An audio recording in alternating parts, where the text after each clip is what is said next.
Cowboy Bebop और बर्ज़र्क ये दो ऐसी एनिमेज हैं जो तुम्हारे अंदर ऐसे इमोशंस को कैप्चर करती हैं जो कोई और एनिमे नहीं कर पाई। और आज के हम वीडियो में बात करने जा रहे हैं काउबॉय बीबॉप के बारे में। 4 लोग अनंत स्पेस में एक छोटी सी स्पेसशिप के अंदर बस ऐसे ही घूम रहे हैं और क्रिमिनल्स को पकड़कर अपना गुजारा करते हैं। ये एनिमे काफ़ी सारे ऐसे सवाल खड़े करती है जो कोई और एनिमे नहीं कर पाई। और ये एनिमे जिस तरीके से तुम्हें ट्रीट करती है उस तरीके से कोई और एनिमे नहीं कर पाई। तुम इस एनिमे में एक 5th मेंबर की तरह फील करते हो जो अभी नया नया आया है। तुम एक स्ट्रेंजर की तरह फील करते हो लाइक इन रियल लाइफ। समझ लो सड़क पर 2 लोगों की लड़ाई हो रही है और तुम देख रहे हो और तुम किसी से जाकर पूछते हो कि लड़ाई क्यों हो रही है और तुम्हें बस एक छोटी सी बात मालूम पड़ती है जो शायद पूरी बात जिस वजह से लड़ाई हो रही हो उस बात की बस एक छोटी सी झलक हो। और फिर तुम क्या करते हो, उस छोटी सी बात को लेकर अपना पूरा पर्सपेक्टिव बिल्ड करते हो कि यह लड़ाई क्यों हो रही है। यह एनिमे तुम्हें एक स्ट्रेंजर टू द सिचुएशन की फीलिंग दिलाती है। ऑथर किसी भी कैरेक्टर की फुल स्टोरी दिखाने की बजाय बस एक छोटा सा फ्लैशबैक दे देते हैं और जैसे तुम रियल लाइफ में एक स्टोरी डेवलप करते हो उस सिचुएशंस को लेकर अबाउट व्हाट्स गोइंग ऑन कि वहाँ चल क्या रहा है, उसी तरीके से तुम इस एनिमे में भी एक स्टोरी डेवलप करते हो। सो इस एनिमे में रियल लाइफ वाली फीलिंग्स हैं जो तुम्हें किसी और एनिमे में नहीं मिलेंगी। Animes like Naruto, one piece और जितनी भी एनिमेज हो गई उनके अंदर जितना तुम्हें मेन कैरेक्टर्स के बारे में मालूम होता है उतना तो उसके बाप को भी ना मालूम हो। You feel like God. तुम्हारे और मेन कैरेक्टर के बीच में एक अलग ही कनेक्शन होता है, पर इस एनिमे में ऐसा कुछ नहीं फील होता। You just feel like a new member जिसे कुछ नहीं मालूम है इन कैरेक्टर्स के बारे में। और ऐसा ही रियल लाइफ में भी होता है। तुम अगर नोटिस करोगे तो तुम्हें पता चलेगा कि तुम्हें अपने माँ बाप के बारे में भी ज़्यादा कुछ मालूम नहीं है बिकॉज तुम उनके साथ 24 घंटे नहीं रहते। और इस एनिमे में भी तुम इसी सेम सिचुएशन को एक्सपीरियंस करते हो। चलो अब काउबॉय बीबॉप के यूनिवर्स के बारे में बात करते हैं। काउबॉय बीबॉप का यूनिवर्स ऐसा है जहाँ इंसानों ने सारा यूनिवर्स डिस्कवर कर लिया है और धरती पूरी तरीके से ख़त्म हो चुकी है। मतलब धरती रहने लायक नहीं बची। अब धरती के कुछ कोनों में कुछ लोग रहते हैं। यहाँ पे हमें आर्थर शोपेनहावर की फ़िलॉसफी की एक झलक देखने को मिलती है।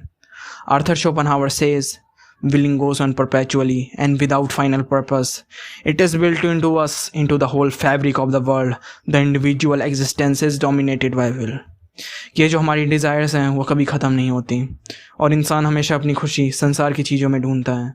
ये जो विलिंग है, ये जो हमारी चाह है, इसका कोई भी फाइनल पर्पस नहीं है। मतलब समझना इसका कि इंसान चांद पर गया, पर क्यों पता नहीं। इंसान चांद पर और दूसरे ग्रहों पर पानी खोजने गया जबकि धरती का पानी बर्बाद होता जा रहा है। इंसान दूसरे ग्रहों पर जीवन खोजने चला है जबकि धरती पर करोड़ों लोगों का जीवन बर्बाद हो रहा है।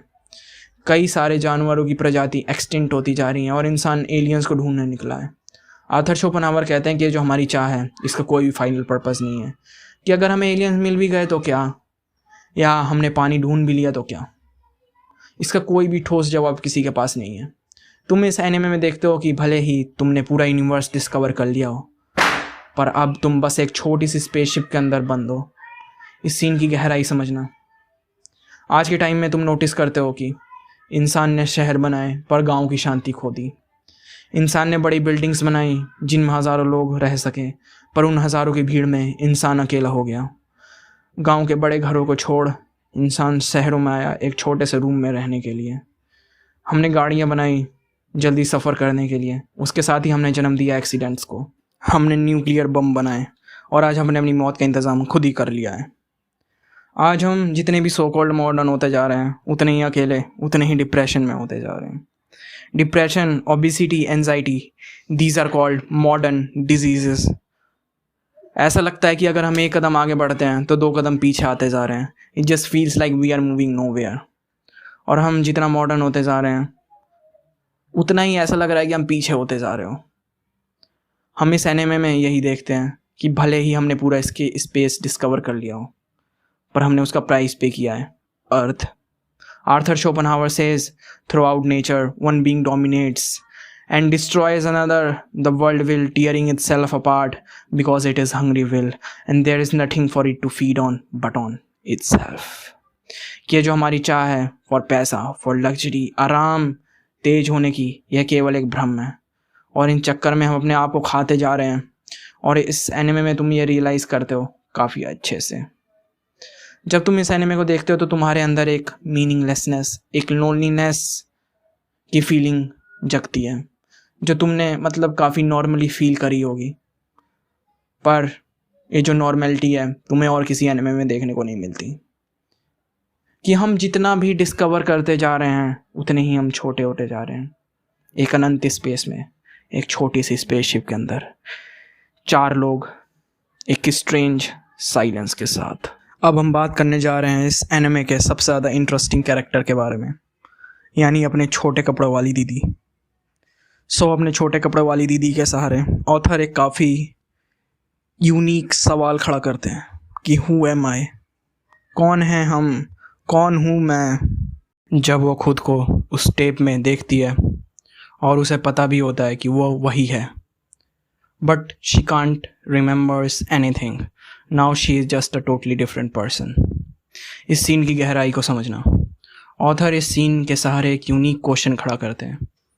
क्या जिसे तुम परिवार, अपना भाई बहन, दोस्त, और क्या तुम जिस तरीके से बिहेव करते हो वो क्या केवल एक मेमोरी का ही बाय प्रोडक्ट है? क्या तुम्हारे दोस्त, तुम्हारे भाई, तुम्हारी बहन क्या केवल एक मेमोरी हैं? समझ लो तुम्हारे सर पर चोट लग जाती है जिसकी वजह से तुम अपनी सारी पुरानी मेमोरीज भूल जाते हो। फिर तुम्हारे लिए तुम्हारा माँ बाप कौन, तुम्हें तो कुछ याद ही नहीं रहेगा। इसी कैरेक्टर के सहारे ऑथर इसी क्वेश्चन को एक्सप्लोर करने की कोशिश करते हैं। ऐसा ही हम सेम एक्सप्लोरेशन हम देखते हैं कौन सी मूवी में, टोटल रिकॉल में, जहाँ पर मेन कैरेक्टर अपनी मेमोरीज़ खो चुका होता है। उसके बाद उसके अंदर नई मेमोरीज़ फीड कर दी जाती हैं जिसकी वजह से वो एक टोटली डिफरेंट पर्सन बन चुका होता है।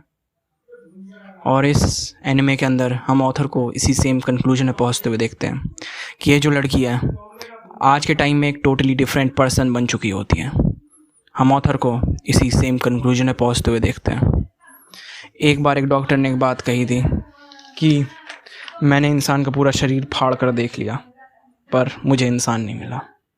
और कुछ इन अजीब सवालों के साथ, कुछ अजीब सी फीलिंग्स के साथ ये एनिमे ख़त्म हो जाती है, या कह लो छोड़ देती है। Thank you guys for watching my video. Please like, share and subscribe अगर तुम्हें मेरा कंटेंट अच्छा लगता है तो।